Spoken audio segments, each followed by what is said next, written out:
안녕하세요. 지난해 결혼한 평범한 30대 여성입니다. 남편이랑은 연애만도 3년이나 했고 그 사이 어느 다른 연인들처럼 다툼도 있었지만 그래도 돌이켜 생각해보면 비교적 평범하고 즐거운 시간을 보냈던 것 같아요. 그렇다면 별 문제 없어 보이는 제가 왜 사연을 보내게 되었냐고요? 그건 바로 정신 나간 어머님과 신우 때문입니다. 발단은 지난 달이었습니다. 어머님이 신우가 유학을 가고 싶어 한다는데 저희 부부더러 한 1,000만 원만 보태라고 하시더라고요.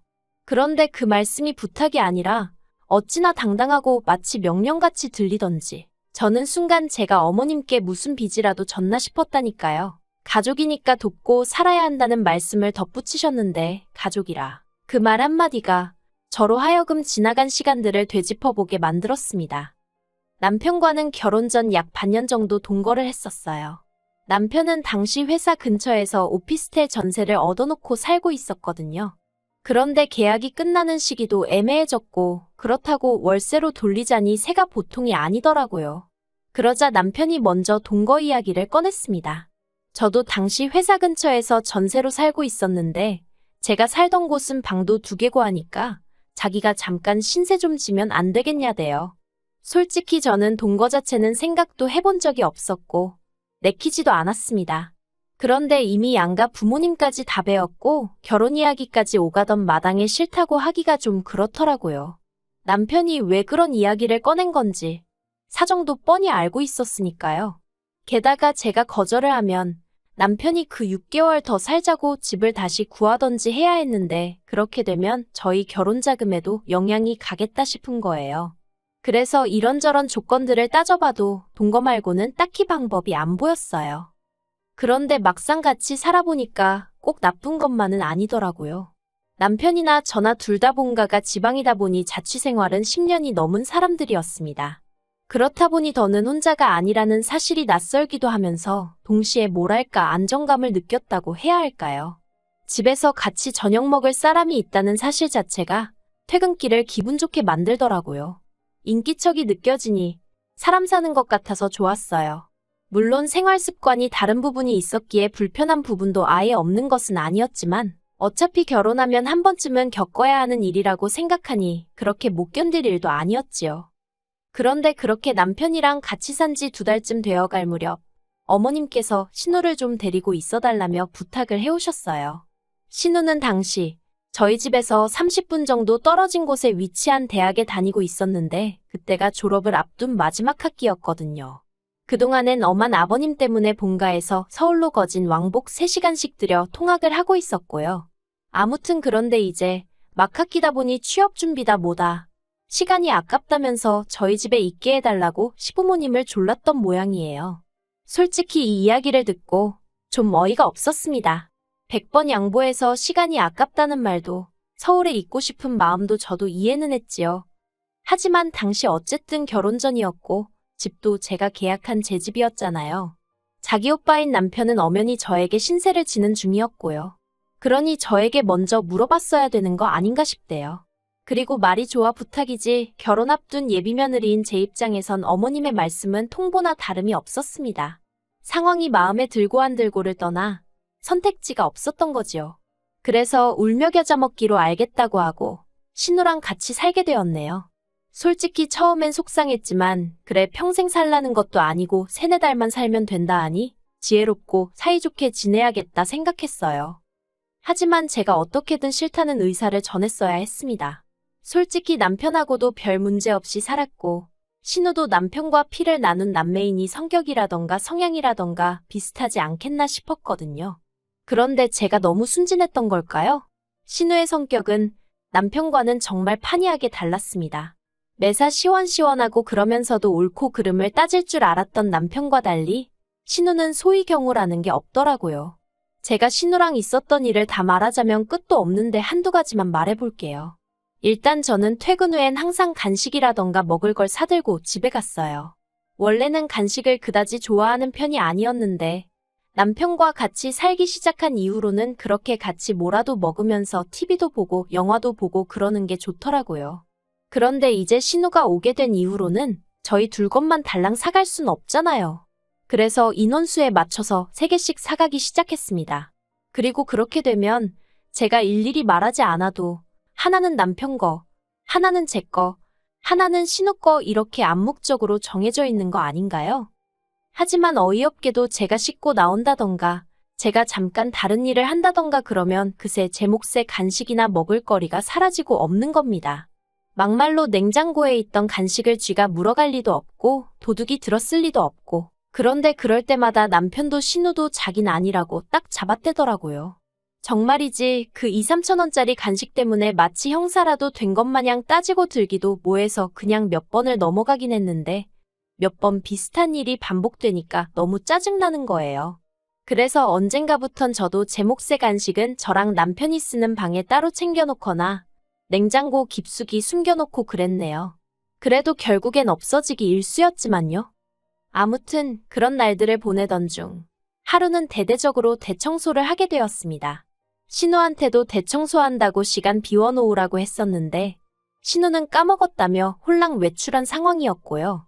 얄미워서 신우가 쓰는 방은 빼고 해버릴까 하다가 그러다 괜히 문제 생기면 집주인한테 전화 욕먹지 싶어서 그 방도 청소를 해주려고 방문을 열었는데 세상에 막말로 돼지우리가 따로 없더라니까요. 하루에 샤워도 2번씩 하고 화장을 하는 건지 그림을 그리는 건지 그렇게 공들여 화장도 하는 신우였는데 방은 아주 개판을 쳐놨더라고요. 그리고 그 상황에서 저를 더 황당하게 한 건 그간 없어졌던 간식들의 포장지나 비닐들이 다 신우방 침대 밑에서 나왔다는 거지요. 그 쓰레기를 다 끄집어내서는 거실을 청소 중이던 남편을 불러서 직접 한번 보라고 했어요. 남편이 한동안 말을 잇지 못하대요. 그리고 그뿐만이 아니었습니다. 이미 짜증은 짜증대로 나 있었지만 그것과는 별개로 청소를 하다 보니 신우의 누래진 이불이 제 눈에 들어오더라고요. 그리고 생각해보니까 저희 집에 온 이후로 자기가 매일 덮고 자는 이불을 한 번도 빠는 걸 못 봤다 싶대요. 남편더러 아가씨는 이런 게 찝찝하지도 않나 봐 어떻게 이래놓고 살지. 한마디 했더니 집에서는 어머니가 다 해주셨으니 그런 거 아니겠냐며 그래도 동생이랍시고 감싸더라고요. 그리고 한편 저는 저대로 좋은 마음으로 청소하는 김에 다 해주자 싶어가지고 이불을 들쳤더니 거기엔 또 생각지도 못한 물건이 있었습니다. 바로 제 옷들이었지요. 그동안 찾아도 없길래 내가 세탁소에 드라이라도 맡겨놓고 안 찾아왔나. 친정에 갖다 뒀나 하고 막연히 생각만 하고 있던 옷들이 거기 다 있더라니까요.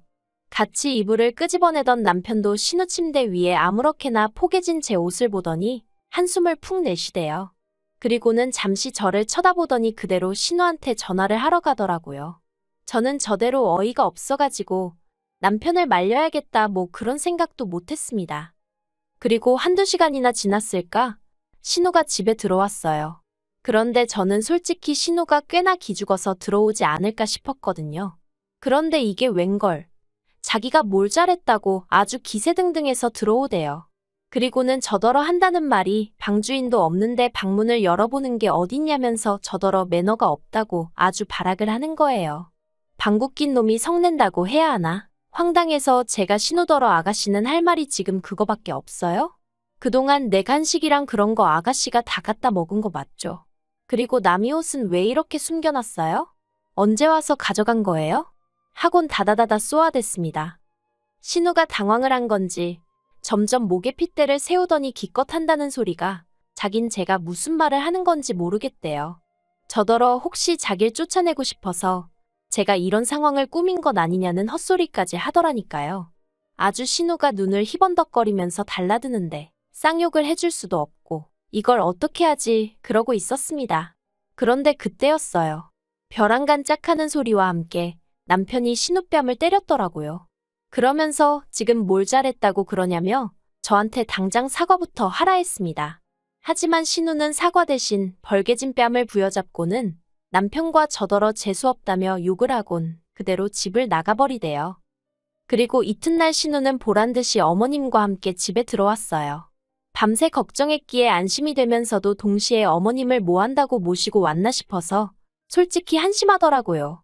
일이 커질 것은 불보듯 뻔한 일이었으니까요. 그리고 아니나 다를까 어머님과 남편이 정말 누구누구 목소리가 더 큰지 겨뤄보는 것도 아니고 아주 고성을 내지르며 한마디로 난리가 났었네요.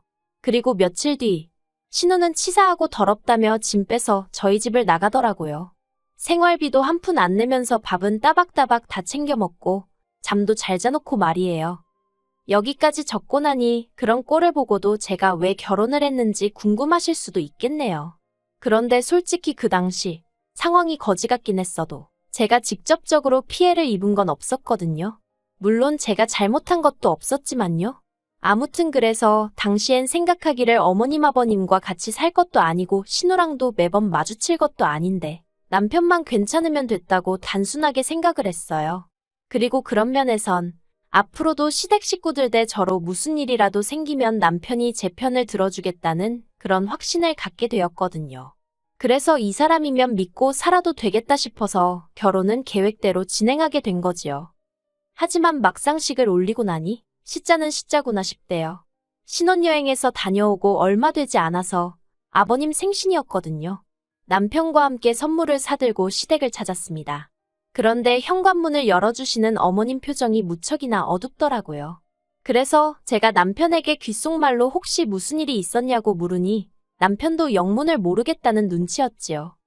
하지만 집 안으로 들어서자마자 어머님이 저에게 앞치마를 거의 집어던지다시피 주시면서 아버님 생신인데 점심때 딱 맞춰오는 며느리가 세상 천지에 어딨냐 화를 내시대요. 제가 당황해서 그게 무슨 말씀이시냐, 1시에 식사하자고 하지 않으셨냐, 그래서 지금 왔다고 대답했습니다. 그때 시계는 12시 40분을 막 지나고 있었거든요. 그러자 어머님이 하시는 말씀이 1시에 식사하자 했으면 최소한 11시까지는 와서 점심상 차릴 생각을 했어야 하는 거 아니냐고 하시는데 솔직히 황당하더라고요. 남편과 결혼했다는 이유 하나로 남편도 챙기지 않는 아버님 생신상을 제가 차려야 하는 건지 그리고 그걸로 욕을 먹어야 하는 건지 어느 것 하나 제대로 납득이 되질 않았으니까요. 게다가 집에는 신우도 있었는데 신우는 거실에서 아버님과 TV를 보고 있었습니다. 그렇게 아버님 생신상이 중요한 일이었다면 신우랑 어머님이 하실 수도 있는 거 아닌가 싶대요. 어머님께 욕을 먹는 내내 이 집안에서 난 뭐지? 하는 생각만 들고 피곤하더라고요. 솔직히 마음 같아선 아버님 생신이고 뭐고 다 집어치고 당장이라도 자리를 박차고 그 집에서 나오고 싶었지요. 하지만 이제 막 시집온 며느리가 그런 생각을 행동으로 옮길 만한 패기는 없었어요. 할 수 있는 일이라곤 그저 밥이 코로 들어가는지 입으로 들어가는지도 모르게 밀어넣고 준비해간 선물 건네드리고 불이 나게 서울로 올라오는 것뿐이었달까요. 그리고 지난 연말에는 남편과 제가 2박 3일로 여행을 다녀왔거든요. 그런데 그때 신우가 저희 집이 비니까 저희 집에서 자기 친구들하고 파티를 하면 안 되겠냐고 또 어머님께 물어본 모양이에요. 네, 이번에도 저나 남편이 아닌 어머님한테 먼저 허락을 구했더라고요. 그리고 어머님은 그런 신우에게 그러라고 허락을 하셨다면서 저희 현관 비밀번호를 물어보셨습니다. 하지만 일전에 당한 바가 있으니 같은 실수를 2번 할 수는 없잖아요. 그래서 안 된다고 딱 잘라 거절을 했네요. 그러자 신우가 어머님과 저희 남편에게 서운하네 어쩌네 아주 난리를 친 모양이에요. 오죽했으면 어머님이 저희 부부를 소환해 하나밖에 없는 신우이라면 잘해주라고 여러 번 당부까지 하셨을까요? 그리고 그런 일들이 몇 번이고 반복되는 와중에 학비를 보태주란 소리가 나온 겁니다. 제가 도와주고 싶을 리가 없지요. 그래서 엊그제 어머님께 학비는 못 보태준다고 말씀드렸어요. 그랬더니 어머님이 지나간 온갖 옛날 일들을 다 끄집어내서는 저더러 마음 씀씀이가 작다 야박하다 그러니 신우가 너를 불편해하는 거다. 별의별 안 해도 되는 소리까지 다 하시더라고요. 그래도 결국엔 어른한테 이런 표현은 쓰고 싶지 않지만 저는 어머님이 스스로 당신 발등을 찍으셨다 생각합니다. 어머님이 아무 말이나 막 하신 덕분에 저는 신우는 물론이고 앞으로 시댁 누구에게도 돈 한 푼 쓰지 않겠다는 마음을 갖게 되었으니까요. 솔직히 어머님은 말끝마다 가족이니까 하시지만 제가 정말 이 집에서 가족이 맞나 싶어요. 명절이고 뭐고 모였다 하면 남들이 하기 싫은 일이 제가 할 도리이고 남들이 모른 채 하는 일이 제가 알아서 먼저 챙겨야 하는 일이고 그러면서도 누구 하나 저는 어떤 사람인지 뭘 좋아하는지 묻지도 알아보려고 하지도 않았거든요. 저에 대해서 아무것도 모르고 관심도 없으면서 가족을 운운한다. 솔직히 너무 가식적이지 않나요? 정말이지. 시간이 갈수록 제 안에는 억울한 마음이 쌓이고 있네요. 남편과 이혼을 하지 않는 한 어머님과는 사이좋게는 아니더라도 형식적인 관계는 유지해야겠지요. 그래서 딱 거기까지만 할 생각이에요. 시댁과 대화하고 함께 시간을 보내며 가족이 되려는 노력을 하고 싶지도 않네요. 신혼의 초창기 때는 그래도 어떻게든 인정받고 싶은 욕심이라도 있었지만 만날 때마다 영혼이 털리는 마당에 이젠 인정 같은 거 안 받아도 되고 차라리 모른 채 해주셨으면 좋겠다 싶어요. 남편도 이런 상황을 잘 알고는 있지만 한다는 말이 자기가 달리 해줄 수 있는 것이 없다며 딱따구리 마냥 미안하단 소리만 합니다. 그런 남편을 탓하자는 건 아니에요. 솔직히 남편 말대로 남편도 그렇고 저도 그렇고 뭐라도 달리 할 수 있는 일이 없거든요. 더 까놓고 말하자면 하고 싶지도 않고요. 그저 앞으로도 시댁과는 이 정도의 거리를 유지하며 살 생각입니다. 그게 남편이나 제가 저희 가정을 지키는 길이 될 것 같으니까요.